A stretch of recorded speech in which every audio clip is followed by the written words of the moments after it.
안녕하세요. 안녕하세요. 피플레이어 신혜성 진필입니다. 네, 여러분 반갑습니다. 오늘은 일론 머스크라는 사람에 대해서 한번 다시 이야기를 한번 해보고 싶었어요. 아무래도 회사를 구성하는 것을 볼 때 CEO를 되게 중요하게 보기 때문에 그래요. 팀원도 중요하고 회사가 하는 사업도 중요하고 경쟁자도 중요한데 CEO가 제일 중요할 수도 있잖아요. 그렇죠. 근데 우리 최근에 또 문제가 있었죠. 푸틴이랑 우리 한번 붙자. 아하. 우크라이나 놓고 한번 붙자라고 이렇게 또 트위터를 해서 진짜로 그 얘기 딱 들으니까 푸틴의 친위대한테 죽는 건 아닐까? 라는 걱정은 들긴 하더라고요. 아니 근데 나는 이게 웃긴 게 이게 너무 실수한 것 같아가지고 아무리 내가 우리 형 좋아해도 좀 모욕적이잖아. 우크라이나가 뭐 장난감이에요? 우크라이나 걸고 우리 한판 붙어? 말이 안 되잖아. 그렇죠. 근데 웃긴 거는 젤렌스키도 크게 반응이 없고 이 페드로프 부총리도 같이 말장난의 종조예요. 그래가지고 일론 머스크 응원한다고 이렇게 말을 하고 그리고 러시아는 더 웃겼던 게 러시아 푸틴이 직접 응답한 건 아니고 러시아에 관련된 장군이라든지 기관에서 일론 머스크 넌 애송이야 라고 하고 한 사람은 좀 너무 진지해. 푸틴은 유도도 하고 얘는 전략가이자 정치인이다. 너 같은 애송이가 뭐 이렇게 비빌 게 아니야 라는 식으로 넌 단지 비즈니스맨이야 라고 이렇게 또 댓글을 달아요. 그래서 이게 농담으로 쓴 거를 좀 과하고 심하고 잘못된 농담인데 이게 받아주는 분위기도 참 이게 원래 이런 문화인가? 라는 생각도 들고 도와줘서 고마워가지고 그냥 좀 모욕적이네 참은 건가 싶기도 하고 러시아 반응을 보면 또 이건 왜 이러지? 라는 생각이 들기도 하고 트위터에서 이제 이런 얘기 나왔을 때 여러분 또 그런 생각 하잖아요. 푸틴은 산보도 하고 운동 태권도도 하고 유도도 하고 마셜아츠 쪽으로 되게 연습된 사람이라고 생각을 하잖아요. 근데 또 이게 웃긴 게 일론 머스크의 옛날 대화가 또 갑자기 또 나오더라고요. 거기서 그런 얘기를 해요. 일론 머스크가 어렸을 때 태권도 있고 가라데 하고 그 다음에 유도 했고 시간이 지나서는 주짓수를 했대요. 그래가지고 이거 뭐 진짜 붙어야 되나? 뭐 이런 놈. 아이들한테 주짓수를 6살 때부터 알려줬다고 해요. 그래서 호이스 그레이시라고 되게 유명한 주짓수 1세대죠. 어떻게 보면 UFC에서 우승했던 이분 언급도 하고 참 재밌는 상황이었죠. 일론 머스크를 이래가지고 무시하는 것 같아요. 사람들이 트위터나 너무 문제를 많이 일으키니까 저 사람 정신병자 같고 인성도 더럽다는 말이 많고 과거에 이제 사람 자르는 거 보면 되게 가차없이 자르고 막 이런 이야기들이 너무 많아가지고 근데 저는 그런 생각을 해요. 테슬라라는 조직이 뭔가 워라밸을 생각하는 조직이 아니라고 생각하거든요. 그래가지고 거기 가서 일하는 사람들은 사명감으로 일하는 사람들만 살아남고 웬만하면 버티지 못할 거라고 테슬라 면접할 때도 그런 이야기를 한대요. 애초에 화성에 진짜 가려는 사람들, 전기차를 진짜 보급하려는 사람들, 이런 사람들 아니면은 자율주행을 진짜 완성하려는 사람들이 모이고 거기서 일하고 만족할 수 있는 거예요. 그러니까 그런 조직인데 그런 거에 대해서 일론 머스크 본인은 편안하게 사냐? 아니면 공장에서 막 살거든요. 극단적인 얘기를 하면 이래요. 이제 테슬라 초창기 창업자가 일론 머스크가 아닌 거 아니야 나한테 막 댓글 다는 분도 있었는데 그거 알고 있고요. 그런 거에 대해서 뭐라고 하지 않는데 마틴 에버하드라는 창업자인 사람이 있는데 그 사람이 잘 운영을 했다면 테슬라를 그냥 뒀겠죠. 투자자 입장에서 투자만 하고. 근데 이때 어떤 이야기가 있냐면 2007년에서부터 문제가 많이 발생되고 에버하드가 그때 나가는 걸로 알고 있어요. 근데 여기 이제 사이트 정리가 잘 돼가지고 나오는데 어떤 상황이냐면 스페이스X를 원래 운영하고 있었어요. 일론 머스크는. 그리고 스페이스X에서 우주선을 3번을 쐈는데 다 터진 거예요. 다 실패한 상태. 그리고 2007년에 테슬라에서는 제대로 된 제품이 완성이 돼가지고 로드스터가 나와야 되는데 부품도 제대로 완성이 안 돼가지고 800여 개의 부품이 그냥 라인에 깔려있고 뭔가 제대로 돌아가지 않는 상태였어. 그 상태에서 에버하드가 나간 거거든요. 에버하드가 팩트체크는 해봐야 되는데 새로운 CEO를 이제 두는 거에 대해서 자기가 100여 명이 넘는 사람들이 일하고 있는데 재무이사가 없어서 힘들다고 이렇게 어필을 하고 에버하드가 먼저 그거를 머스크한테 제안을 해요. 일론 머스크는 그런 상황에 대해서 알겠고 공장에 대해서 좀 상태를 보려고 해서 갔더니 상황이 되게 심각한 거지. 근데 자기 사업이 날아가게 생겼는데 그 상태에서 테슬라가 제대로 된 차를 내놓고 있지 못한 상태였어요. 지금의 뭐 루시드 같은 느낌인가? 아니 루시드는 차라도 나오고 돈을 쌓아놓고 일하고 있어요. 근데 테슬라는 그것보다 훨씬 더 안 좋아. 이 상태는 망하는 게 한 달, 2달, 3달 막 이럴 때였어. 그러니까 이때 테슬라를 투자했던 용자들은 그 뒤로도 한참 기었지만 엄청나게 용감한 사람들이고 일론 머스크를 지지해주는 사람들이었을 거예요. 그때 달러가 얼마였을까요? 주가가? 이때 주가요? 이때는 거의 쓰레기처럼 취급당하는 시점이어서 저도 잘 모르겠어요. 이때 일론 머스크는 개인적으로 모든 상황이 최악인데 자기 재산을 털어서 그러니까 내가 망하더라도 회사를 살리겠다고 이 돈을 테슬라랑 스페이스X에 갖다 부어요. 아이고. 그러니까 개인이 거지가 돼도 그렇게 하는 거였고, 그때 당시 기사를 보거나 그때 당시의 내용을 보면 일론 머스크 조롱하고 일론 머스크 사기꾼이라고 이렇게 얘기하던 분위기였어요. 그리고 2008년엔 그분이 오시죠. 거품이 터지는 리만 브러더스 사태 터져가지고 모든 것이 최악이고, 이 당시에 일론 머스크는 이혼까지 당해. 그리고 이때 이 테슬라 모터스에서 제대로 된 자동차가 안 나와서 2008년이죠. 3월 17일에 지금 인터뷰를 한다고 여성 기자가 온 거예요. 근데 이 기자가 이 차에 탑승해서 이거저것 살펴보는데 로드스터를 만들었더니 이 차에 대해서 인터뷰를 하러 온 게 아니라 네. 엉뚱한 얘기를 해. 질문하는 내용을 들어봐요. 간절하게 그리고 진짜 애절하게 차의 우수성에 대해서 설명하는데, 기자는 딴 거 물어봅니다. 예를 들면 로켓 사업도 하는데 발사 다 실패하셨네. 아이고, 이제 그거는 어떻게 됩니까? 놀라고 왔구나. 그리고 시승하러 가고 차문 닫지도 않습니다. 차문 열려있어, 봐봐. 차가 너무 비싸다는 질문에 일론 머스크가 이 차는 페라리보다 빠르고 프리우스보다 친환경적인 스포츠카라고 합니다. 그러니까 그냥 웃으면서 굴러기 더 어드벤처, 굴러기 더 로켓하고 그냥 가버립니다.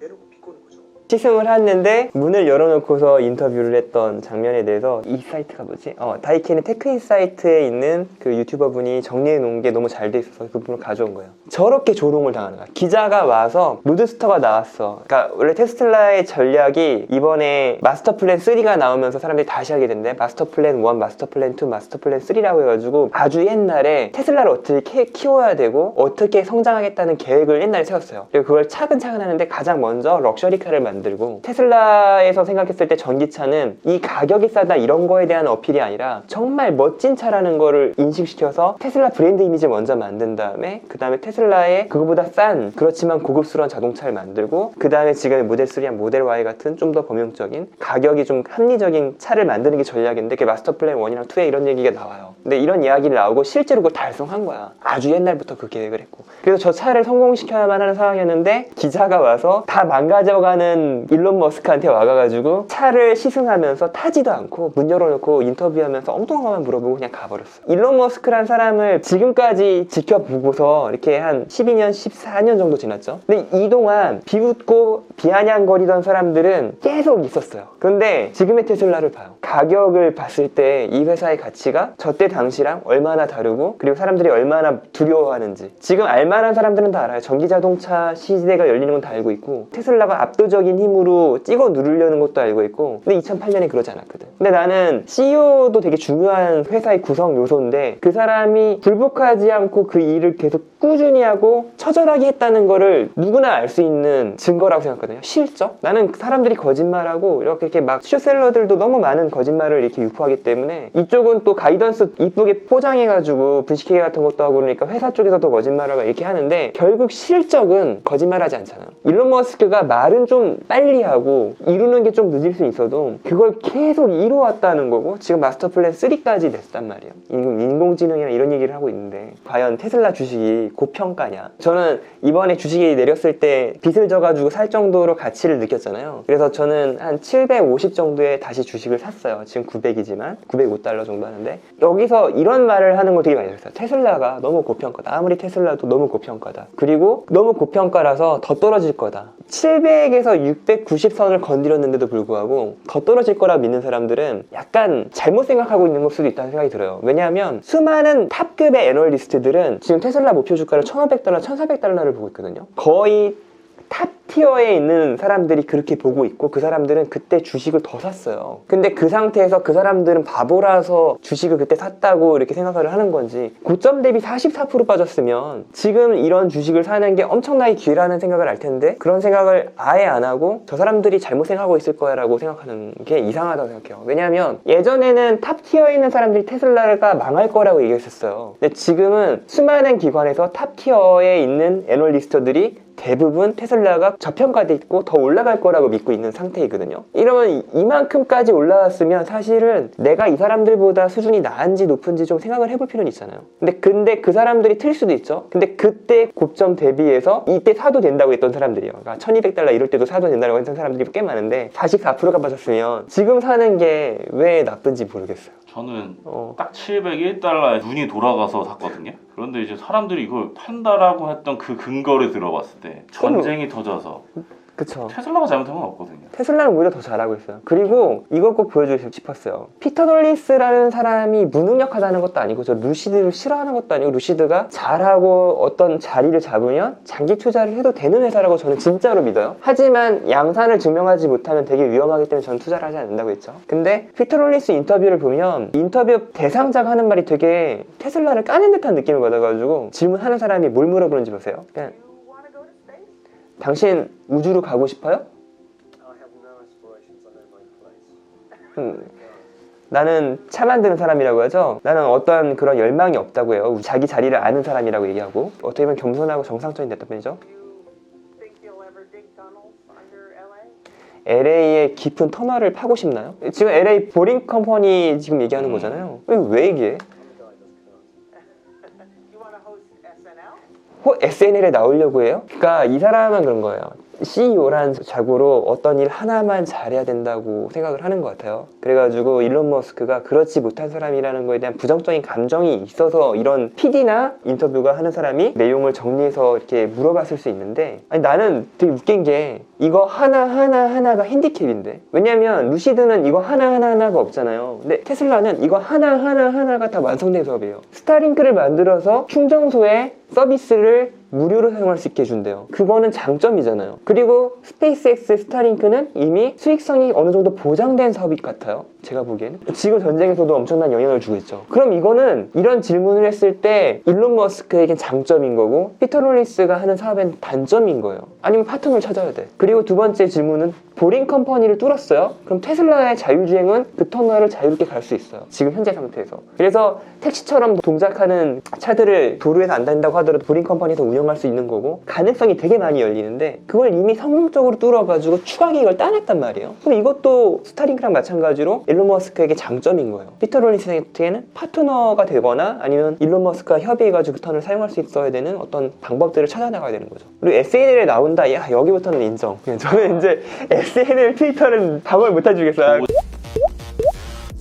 도지코인도 그렇고, 근데 도지코인도 여러분 좀 말할 게 있는데 도지코인을 투자의 관점에서 보는 게 아니라 화폐의 관점에서 접근하는 거라 여러분이 생각하는 그런 건 아닐 거예요. 근데 그런 걸 떠나서 지금 이 인터뷰에서도 보고 그러면 사람들은 어떤 편견을 가지고 있냐면 일론 머스크는 지 머리 좋은 것 때 믿고서 막 설치는 원숭이? 이런 느낌? 꼴 보기 싫은 부자? 뭐 이런 느낌으로 관점을 가지고 보는데 제가 보는 일론 머스크는 전기차라는 말도 안 되는 사업이나 우주 사업이나 굴을 뚫는다든지 이런 것들을 현실로 이루어낸, 그것도 심지어 잘 계속 잘한 게 아니라 망할 뻔하고 자기 인생 역경을 극복해서 이루어낸 사람이라고 생각을 하는 거예요. 그러니까 완전 다른 관점을 가지고 있어요. 증명한 사람이죠. 증명을 한 사람인 거예요. 그럼 앞으로도 기대가 더 많이 되는데 왜 자꾸 일론 머스크에 대해서 그런 가십거리로 얕보는지 모르겠어요. 솔직히 좀 어느 정도는 이해하는데 진짜 실체는 어떤 것일까? 이 사람이 이뤄놓은 그 업적이 더 중요한 거 아닌가? 근데 일부 주주들은 이런 가십거리가 뜨면 주식을 살 때다. 아, 그럴 수도 있죠. 네, 네. 그래서 지금 몇 주입니까? 지금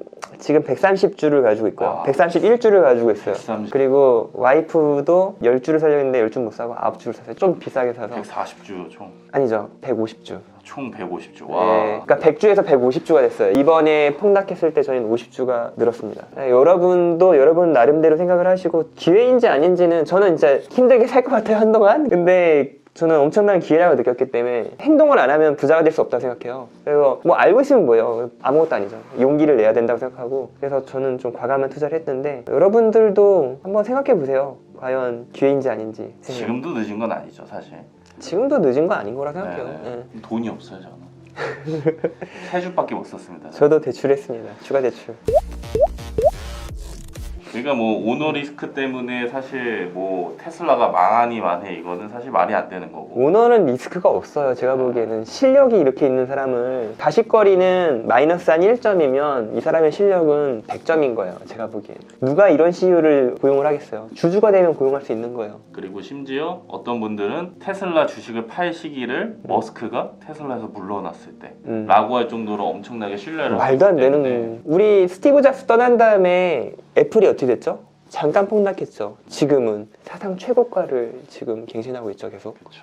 그 뉴스조차도 사실 믿을 수 없는 이 상황에서 팩트만 보시면 참 좋을 것 같습니다. 실적을 보세요. 일론 머스크 실적 되게 간단한 것 같아요. 네, 그러면 네네. 마지막으로 하고 싶은 말씀 있으시다면요. 하고 싶은 얘기 다 했고요. 여러분 이야기가 도움이 되셨다면 좋아요와 구독, 알람 설정까지 감사합니다. 감사합니다. 네.